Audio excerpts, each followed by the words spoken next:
So much. ఈ సమయంలో మనము కొంత వాక్య భాగం చూసుకొని ప్రార్థనలోనికి వెళ్దాము. 2వ దినవృత్తాంతముల గ్రంథము. దయచేసి బైబిల్ గ్రంథం ఉన్న వాళ్ళందరూ కూడా కొద్ది నిమిషాలు మనం వాక్యం చూసుకొని ప్రార్థనలోనికి వెళ్దాం. 2వ దినవృత్తాంతముల గ్రంథము 20వ అధ్యాయము 1 నుంచి మరి 15వ వచనం వరకు నేను చదువుతాను. దయచేసి మీరందరూ కూడా గమనించాలని ప్రభు పేరట మనవి చేస్తూ ఉన్నాను. సో నేను చదువుతా ఉన్నాను. 2వ దినవృత్తాంత గ్రంథములు 20వ అధ్యాయము 1 నుంచి దాదాపుగా 15 వచనాలు నేను చదువుతాను. ఇది అయిన తర్వాత మోయాబీయులను, అమ్మోనీయులను, మెయోనీయులలో కొందరును దండెత్తి యెహోషాపాతు మీదికి వచ్చిరి. అంతలో కొందరు వచ్చి, సముద్రం ఆవల నుండి సిరియనుల తట్టు నుండి గొప్ప సైన్యం ఒకటి నీ మీదికి వచ్చుచున్నది, చిత్తగించుము, వారు హసాసోన్ తామారు అను ఎన్గేదిలో ఉన్నారని యెహోషాపాతునకు తెలియజేసిరి. అందుకు యెహోషాపాతు భయపడి యెహోవా యొద్ద విచారించుటకు మనస్సు నిలుపుకొని యూదా అంతటా ఉపవాస దినము ఆచరింపవలెనని చాటింపగా, యూదా వారు యెహోవా వలన సహాయమును వేడుకొనుటకై కూడుకొనిరి. యెహోవా యొద్ద విచారించుటకు యూదా పట్టణములన్నిటిలో నుండి జనులు వచ్చిరి. యెహోషాపాతు యెహోవా మందిరములో కొత్త శాల ఎదుట సమాజముగా కూడిన యూదా యెరూషలేముల జనుల మధ్యన నిలువబడి, మా పితరుల దేవా యెహోవా, నీవు ఆకాశమందు దేవుడవై ఉన్నావు, అన్యజనుల రాజ్యములను ఏలువాడవు నీవే, నీవు బాహుబలము గలవాడవు, పరాక్రమము గలవాడవు, నిన్నెదిరించుటకై ఎవరికి నీ బలము చాలదు. నీ జనులైన ఇశ్రాయేలీయుల ఎదుట నుండి ఈ దేశపు కాపురస్తులను తోలివేసి నీ స్నేహితుడైన అబ్రహాము యొక్క సంతతికి దీనిని శాశ్వతముగా నిచ్చిన మా దేవుడవు నీవే. వారు అందులో నివాసము చేసి కీడైనను, యుద్ధమైనను, తీర్పైనను, తెగులైనను, కరువైనను మా మీదికి వచ్చినప్పుడు మేము ఈ మందిరం ఎదుటను నీ ఎదుటను నిలువబడి మా శ్రమలో నీకు మొరపెట్టిన ఎడల నీవు ఆలకించి మమ్మను రక్షించుదు అని అనుకొని ఇచ్చట నీ నామ ఘనత కొరకు ఈ పరిశుద్ధ స్థలమును కట్టించిరి. నీ పేరు ఈ మందిరమునకు పెట్టబడెను గదా. ఇజ్రాయేలీయులలో ఐగుప్తులో నుండి వచ్చినప్పుడు నీవు వారిని అమ్మోనీయులతోనూ, మోయాబీయులతోనూ, షేయూరు మన్య వాసులతోనూ యుద్ధము చేయనీయలేదు గనుక ఇజ్రాయేలుల వారిని నిర్మూలము చేయక వారి యొద్ద నుండి తొలగిపోయిరి. మేము స్వతంత్రించుకొనవలనని నీవు మాకిచ్చిన నీ స్వాస్థ్యములో నుండి మమ్మను తోలివేయుటకై వారు బయలుదేరి వచ్చి మాకెట్టి ప్రత్యుపకారము చేయుచున్నారో దృష్టించుము.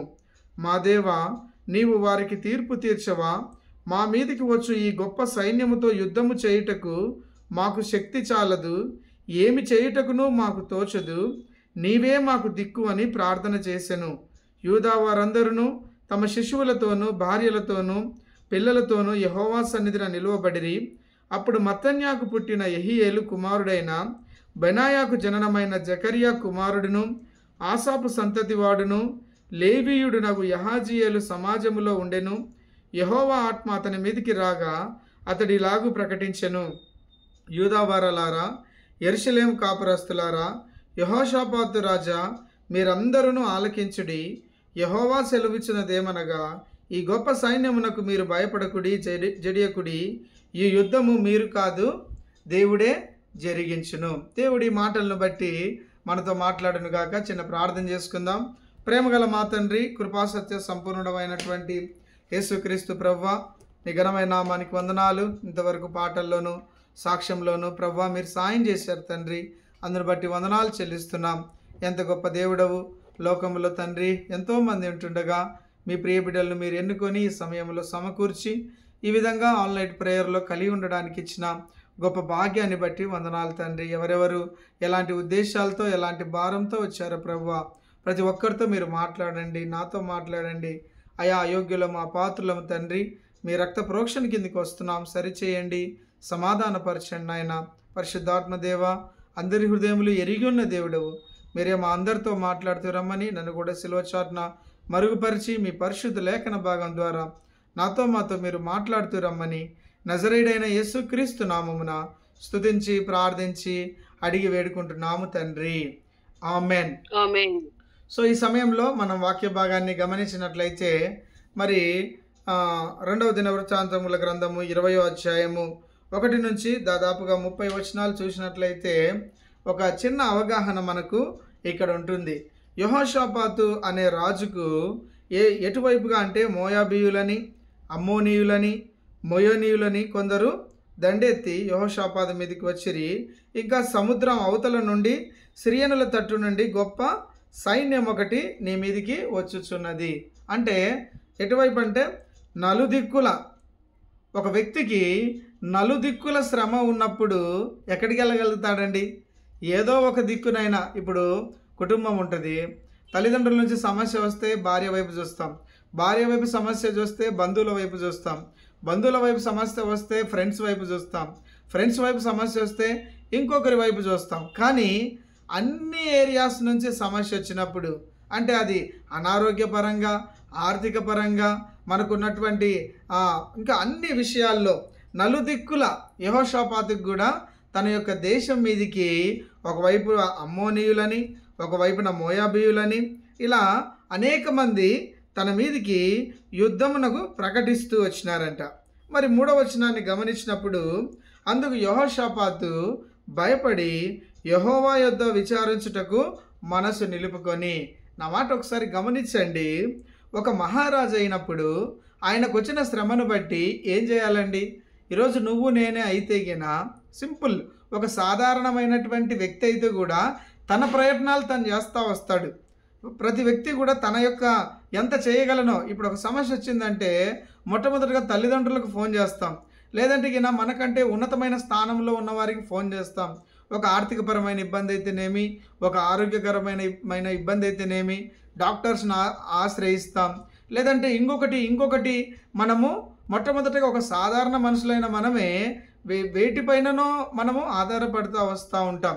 అదే ఒక రాష్ట్రానికి ముఖ్యమంత్రి, లేదంటే ఒక మంచి ఒక ఎక్కడైనా వెళ్ళి ఒక మంచి ట్రీట్మెంట్ చేసుకోవడానికి సామర్థ్యం కలిగిన వ్యక్తి, మరి అయినప్పటికీ ఇంత శ్రమను బట్టి, ఇంత దుఃఖాన్ని బట్టి ఒక మహారాజు అయినప్పటికీ కూడా ఆ యొక్క వచ్చినటువంటి శత్రువులను బట్టి ఆయన భయపడ్డాన్ని. కానీ భయపడినప్పుడు ఎవరి వైపు చూస్తూ వచ్చాడంటే ఆయన భయపడి యెహోవా యొద్ద విచారించుటకు.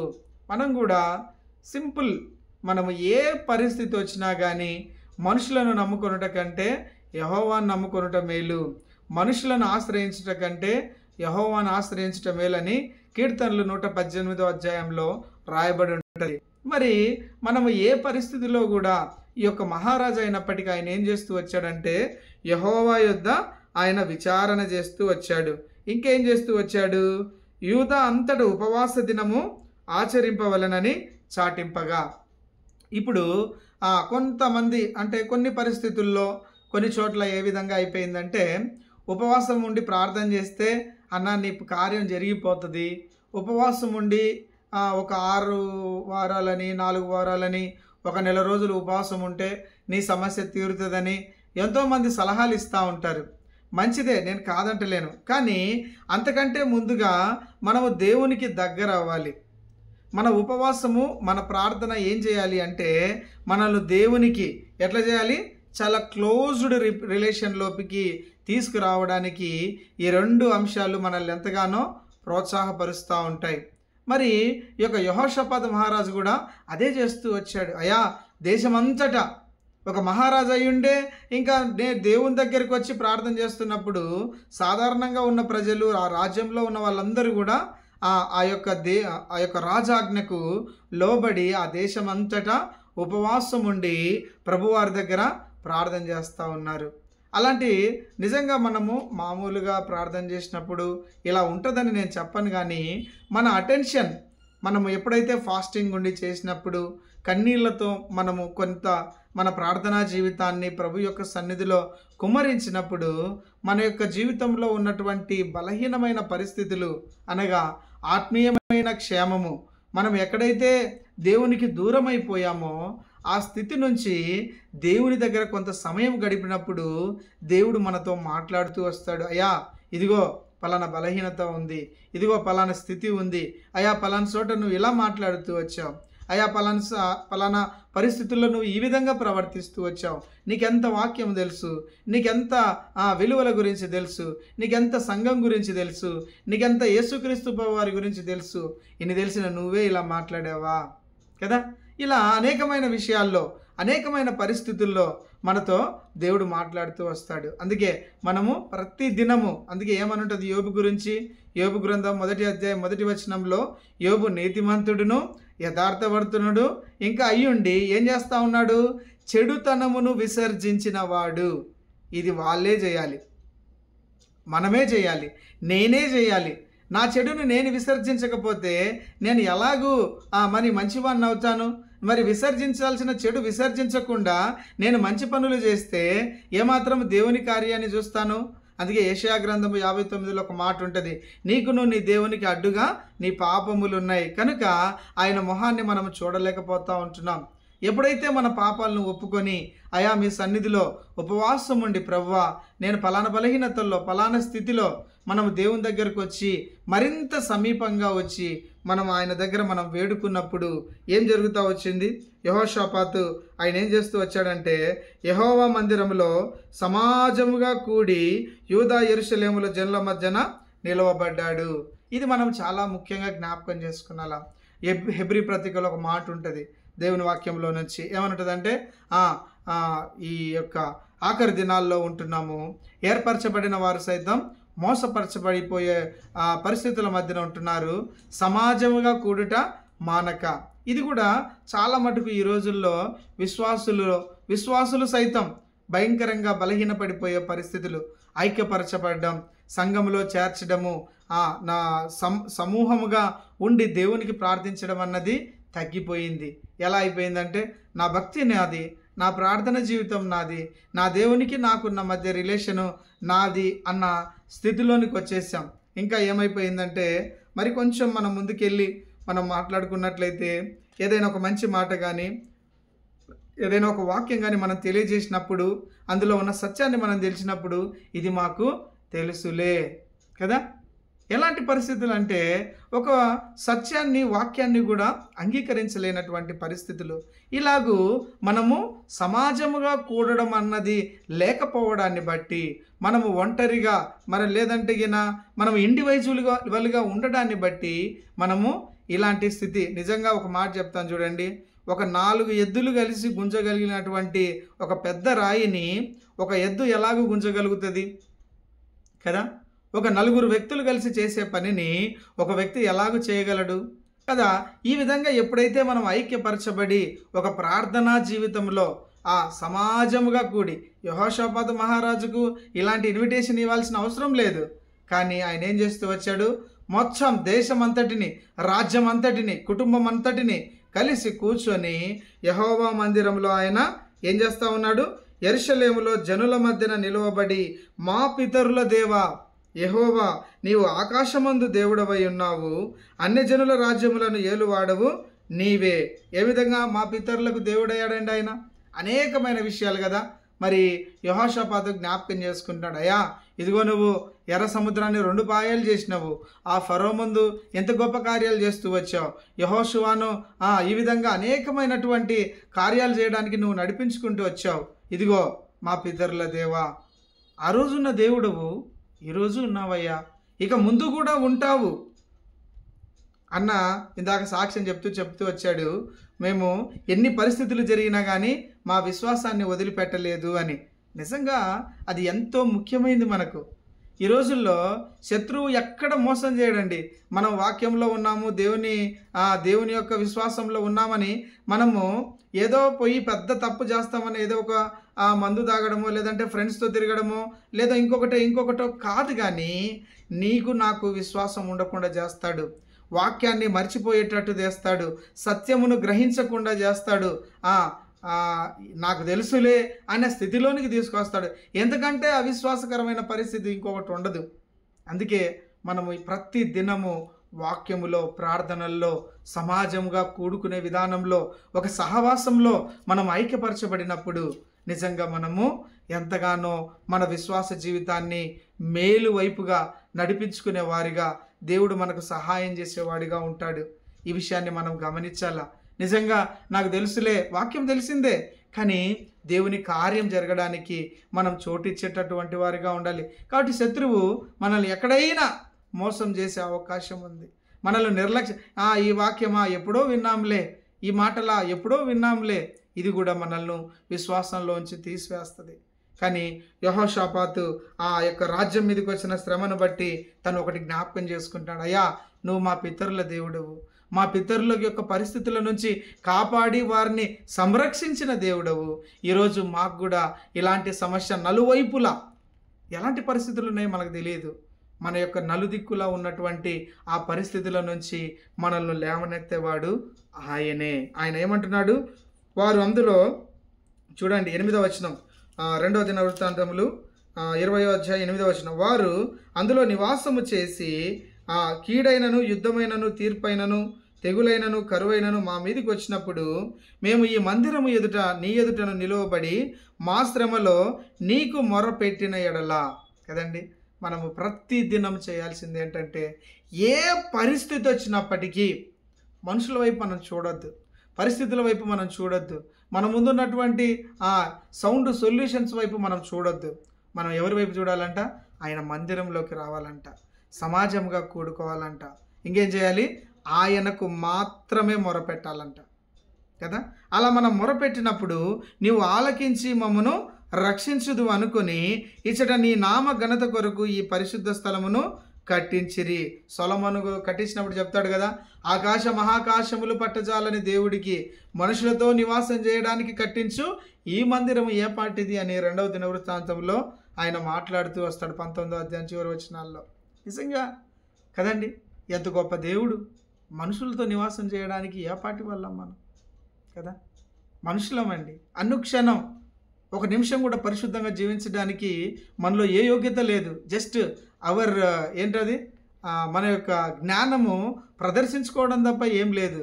కానీ క్రీస్తు ప్రేమ జ్ఞానమునకు మించింది, మన జ్ఞానానికి మించింది, మన ఇన్ అండ్ అవుట్ మించి దేవుడు మనల్ని ఏంటనేది చూపిస్తూ ఉంటాడు కదా. ఆ జ్ఞానాన్ని అర్థం చేసుకోవాలి, ఆ ప్రేమను అర్థం చేసుకోవాలి కదా. ఆయన అంటున్నాడు, అయ్యా ఇదిగో నీ నామ ఘనత కొరతకు పరిశుద్ధ స్థలములో కదా, పరిశుద్ధుడైనటువంటి దేవుడు అక్కడ నివాసం చేస్తూ ఉన్నాడు. క్లుప్తంగా చెప్తాను. 1 సమూయేలు గ్రంథంలో మరి మందసము పట్టబడినప్పుడు ఏలి చనిపోతాడు. ఏలి చనిపోయినప్పుడు ఆయన కోడలు కూడా భర్త చనిపోయాడు, మామ చనిపోయాడని ఆ యొక్క సమయంలో ఒక మాట అంటూ వస్తుంది. ఏమంటారంటే 1 సమూయేలు గ్రంథము, ఆ మాట చూపిస్తాను చూడండి. 1 సమూయేలు గ్రంథము 4వ అధ్యాయము ఏమనుంటుందంటే, ఆ యొక్క మహిమ పోగొట్టుకున్నటువంటి సందర్భము అని జ్ఞాపకం చేసుకుంటూ వస్తారు. ఎంత భయంకరమైన పరిస్థితి కదా. అప్పటికి ఏలి కనీసం ఏమైందయ్యా మందసం అంటే, మందసము అనేలోపు ఆయన వెనకబడి చనిపోయిన సందర్భం. నేను ఆ జీవితంలో కూడా దేవుని యొక్క మహిమ, దేవుని యొక్క శక్తి, దేవునికి ఇవ్వాల్సినటువంటి ఆ యొక్క సామర్థ్యంతో కూడినటువంటి ఆ భక్తిని మనం చేయలేకపోతే ఆయన మహిమను మనం చూడలేం. విశ్వాసం ఉంచితే ఆయన మహిమను చూడగలుగుతాం. కానీ ఏం చేస్తూ ఉన్నాడు, అక్కడ ఉన్నటువంటి పరిస్థితులని బట్టి వాళ్ళన్నీ కోల్పోతూ వస్తారు కదా. ఎంత భయంకరమైన పరిస్థితి. ఈ విధంగా ఉన్నప్పుడు తన కోడలు అంటది, ఆయనకు యెహోవా మహిమ పోగొట్టుకున్నాను. ఆ మహిమను తిరిగి దావీదు చేసినటువంటి అవిధేయతను బట్టి ఆయన తిరిగి దేవుడు అనేక మందిని చంపేస్తూ ఉన్నప్పుడు ఆయన యొక్క బలహీనతను బట్టి తిరిగి దేవుడు ఆయనతో మాట్లాడిన సందర్భంలో ఆ స్థలాన్ని ఆయన కొన్నప్పుడు యెహోవా మాట్లాడిన స్థలము అని, ఆ మాట్లాడిన స్థలములోనే సొలొమోను మందిరం కట్టిస్తాడు. ఆ మందిరం ఎదుట యెహోషాపాతు నిలవబడి రాజ్యం అంతటిని, చాలా క్లుప్తంగా వచ్చాను, చాలా రాజ్యం అంతటిని నిలవబెట్టి మీ సన్నిధిలో మోకరిస్తే ప్రభువా నువ్వు మా మొర ఆలకించి సమాధానం ఇస్తావు. ఎంత గొప్ప దేవుడు కదా, ఎంత గొప్ప దేవుడు. మనుషుల మొర ఆలకించడానికి మనం ఏ పాటి వారము, ఆయన ఎంత గొప్ప దేవుడు కదా. నిజంగా మనము ఈ విధంగా మన విశ్వాస జీవితంలో చూస్తూ ఉన్నప్పుడు ఇవన్నీ మాటలు మనం గమనించినప్పుడు మరి 12వ వచనంలో ఉంటుంది, ఏమనుంటుంది, మా దేవా నీవు వారికి తీర్పు తీర్చవా, మా మీదికి వచ్చి ఈ గొప్ప సైన్యముతో యుద్ధము చేయుటకు మాకు శక్తి చాలదు, ఏమి చేయుటకు మాకు తోచదు, నీవే మాకు దిక్కని ప్రార్థన చేసిరంట. ఇట్లాంటి ప్రార్థన మనం చేయగలుగుతామా? ఏమని చేస్తాము, ప్రభువా ఇదిగో అక్కడికి వెళ్ళాము, అక్కడ ఇలా జరిగింది, ఇంకా ఆ నుంచి నువ్వు చూసుకో ప్రభువా, కదా. మనం చేయగలిగినంత ప్రయత్నం చేసి ఇదిగో అక్కడ నువ్వు కొంచెం హెల్ప్ చేయి ప్రభువా కదా అంటే మనం ఏం చేస్తామంటే అలా చెప్తామనే ఉద్దేశం కాదు, కానీ మన ప్రయత్నం మానవ ప్రయత్నాలు కొన్ని చేస్తూ ఉంటాం. మనం వ్యక్తిగతంగా లేదంటే మన యొక్క జ్ఞానాన్ని చూపించుకోవడం, లేదంటే మన యొక్క శక్తి సామర్థ్యాల డబ్బులను మనం చూపించుకుంటూ భక్తి చేద్దామని మనం ప్రయాసపడుతూ ఉంటాం. ఇదిగోండి మనము వాక్యం సెలవిస్తుంది. అయ్యా ఒక మహారాజు చెప్తా ఉన్నాడండి, నువ్వు నేను చెప్పడానికి ఏంటి మనకు ఇబ్బంది? ఏమంటున్నాడు ఆయన? అయ్యా ఇదిగో ఈ గొప్ప సైన్యాన్ని యుద్ధం చేయుటకు మాకు శక్తి చాలదు, మాకు శక్తి చాలదు, ఏం చేయలేం ప్రభువా. ఇదిగో మనం కూడా ప్రభువా ఇదిగో నా ముందు ఈ సమస్య ఉంది, నేనైతే ఏం చేయలేను ప్రభువా. ఇదిగో నా జీవితంలో నా పరిస్థితిని అంతా ఒప్పుకుంటున్నాను. ఇదిగో మీ యొక్క మందిరం ముందు నిలబడి అయ్యా నువ్వే మాకు దిక్కు, నువ్వు తప్ప మాకు ఎవరూ దిక్కు లేరు అని మనం ఎప్పుడైతే దేవునికి మాత్రమే ఆ స్థానాన్ని ఇస్తూ మనం ప్రార్థన చేసినప్పుడు వాళ్ళు ఏం జరుగుతుందండి ఆ పరిస్థితుల్లో? 13వ వచనం, యూదా వారందరూ కూడా తమ శిశువులతో భార్యలతో పిల్లలతో యెహోవా సన్నిధిన నిలవబడిరి. అప్పుడు యెహీయేలుకు ప్రత్యక్షమై ఏమంటున్నాడు ఆయన? 15వ వచనం, యూదా వారలారా యెరూషలేము కాపురస్తులారా యెహోషాపాతు రాజా మీరందరూ ఆలకించుడి. యెహోవా సెలవిచ్చినదేమనగా ఈ గొప్ప సైన్యమునకు మీరు భయపడకుడి, జడియకుడి, ఈ యుద్ధము మీరు కాదు దేవుడే జరిగించును. కదా, ఎంత గొప్ప మాట కదా. అయ్యా ఇదిగో నీ ముందుందే యుద్ధము, ఆత్మీయంగా నిలబడలేకపోతున్నావేమో, ఆర్థికంగా బలహీన పడిపోయినావేమో, లేదంటే విశ్వాసంలో సంఘంలో అవమానాలు పడుతూ ఉన్నామేమో, ఏ పరిస్థితుల మధ్యన మనం వెళ్తూ ఉన్నామో తెలియదు. అయ్యా ఇదిగో ఇటువంటి బలహీనమైనటువంటి ఆ యొక్క ఘటముల నుంచి వాటితో యుద్ధం చేయడానికి ఇదిగో నువ్వు భయపడొద్దు, నేనున్నాను. అయ్యా నేనున్నాను, యెహోవా ఉన్నాడు అని ఆయన ప్రవక్త ద్వారా సెలవిచ్చినప్పుడు ఇదిగో నువ్వు భయపడొద్దు అమ్మా, నువ్వు భయపడొద్దు అమ్మా, నువ్వు భయపడొద్దు, జడియపడొద్దు. అయ్యుండొచ్చు మేబీ సిచ్యువేషన్స్ మేబీ అన్కంఫర్టబుల్, అన్సర్కమ్స్టెన్సెస్ ఉండొచ్చు, but still you should have faith కదా. మనం ఎప్పుడైతే విశ్వాసం ఉంచుతామో పరిస్థితులు ఎంత అనానుకూలంగా ఉన్నప్పటికీ కూడా మనం ప్రభు పైన విశ్వాసం ఉంచి మన చేతుల్లోకి ఏం లేకుండా ఆయన చేతికి సంపూర్ణంగా అప్పగించినప్పుడు వాళ్ళు అదే అంటున్నారు, అయ్యా నీవే మాకు దిక్కు. ఇంకా మనం మౌనంగా ఉండడం తప్ప మన జ్ఞానాన్ని బట్టి మనం మాట్లాడడానికి కూడా అయోగ్యులమండి. ఇది మనం జ్ఞాపకం చేసుకోవాలి. మన థియరీ, మన థియాలజీ, మన జ్ఞానం యొక్క ఫిలాసఫీ ఏం చేస్తుందంటే బైబిల్లో ఉన్నటువంటి కార్యక్రమాలు అన్నీ చూపించుకుంటూ, అందుకే మార్కు సువార్త 9వ అధ్యాయం 23-24 ఉంటుంది, నమ్ముట నీ వలన అయితే నమ్మువానికి సమస్తము సాధ్యం. నువ్వు నమ్మలేకపోయి జ్ఞానంతో మనం చూపించుకోవడం బట్టి మనం ఏం చేస్తాము అంటే ఇది ఫలానా విధానాల్లో వెళ్తేనే జరుగుతుంది కదా అన్నటువంటి స్థితికి మనం రాకూడదు. అసంపూర్ణమైనటువంటి కార్యాలను కూడా దేవుడు జరిగించడానికి సామర్థ్యం కలిగిన దేవుడు. ఆ సమయంలో శిష్యులు వచ్చి అడుగుతారు, అయ్యా మేము ఎందుకు ఇది చేయలేకపోయాము అని. అప్పుడు ఏం చెప్తాడు ఆయన? ఇదిగో ఇది ఉపవాసం వలననే, ఇదిగో కన్నీటితో ప్రార్థనల వల్లనే ఇది మీరు సాధించగలుగుతారు కదా. ఈరోజు మేబీ మన దగ్గర కరువు అయిందేమో, మనం దేవునికి యోగ్యంగా చెప్తా ఉన్నాం కదా. ఆయన యొక్క మందిరంలో ఆయన బిడ్డలతో ఆయన ఏం చేస్తున్నాడు? కుటుంబము, పిల్లలు, పెద్దలు, సమాజముగా రాజ్యం అంతటా కూర్చొని ఒక్క విషయం మీద ప్రార్థన చేసినారు. ఒకటే మాట, వాళ్ళందరి ఉద్దేశం కూడా నీవే మాకు దిక్కు అని వారు ప్రార్థన చేసినప్పుడు నిజంగా దేవుడు ఏమంటున్నాడు? అమ్మ భయపడొద్దు, అయ్యా ఇదిగో భయపడొద్దు, అయ్యా యెహోషాపాతు మహారాజా నువ్వు భయపడొద్దు, ఈ యుద్ధము మీరు కాదు నేనే. ఏమంటున్నాడు ఆయన? ఏమంటున్నాడు?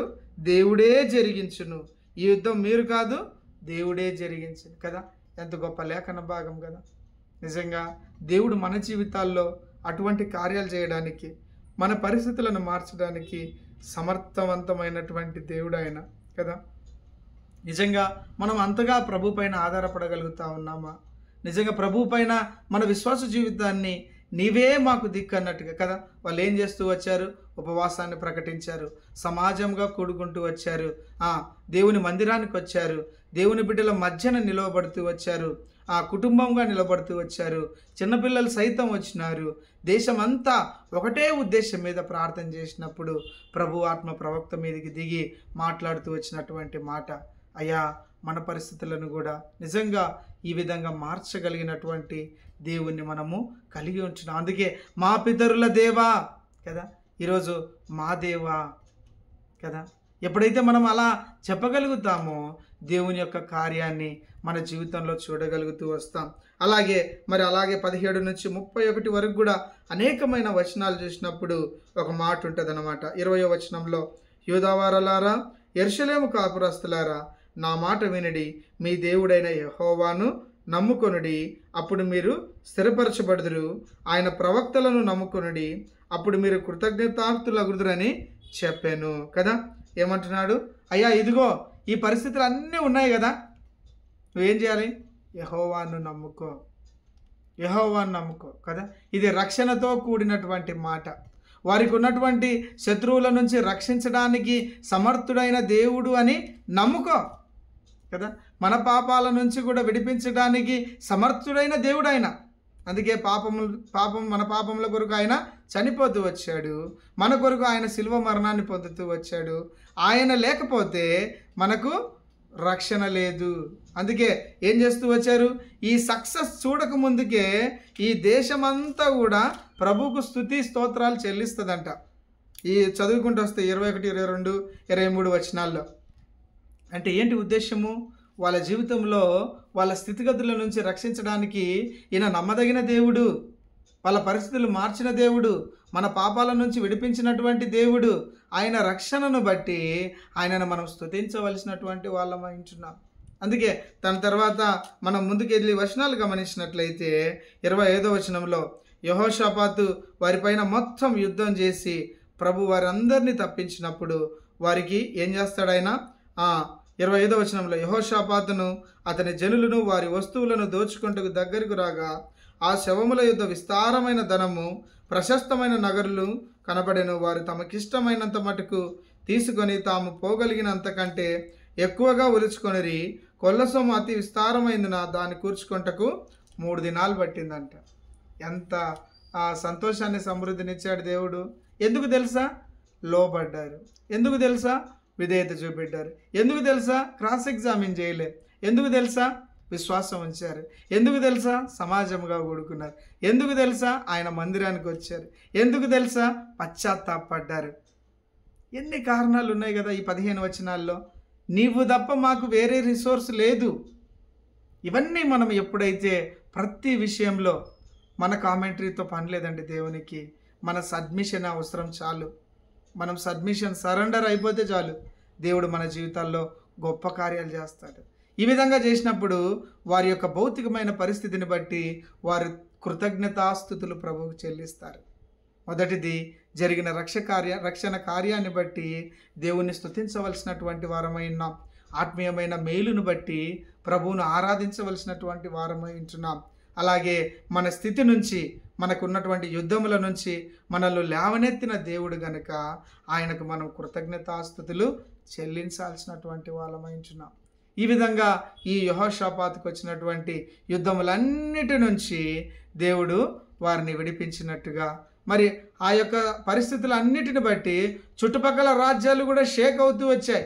అరే, వీరి పక్షాన ఇంత గొప్ప దేవుడు ఉన్నాడు అని అనేకమైనటువంటి సాక్ష్యాలను ఈ యొక్క అధ్యాయంలో మనం చూస్తూ వస్తాం.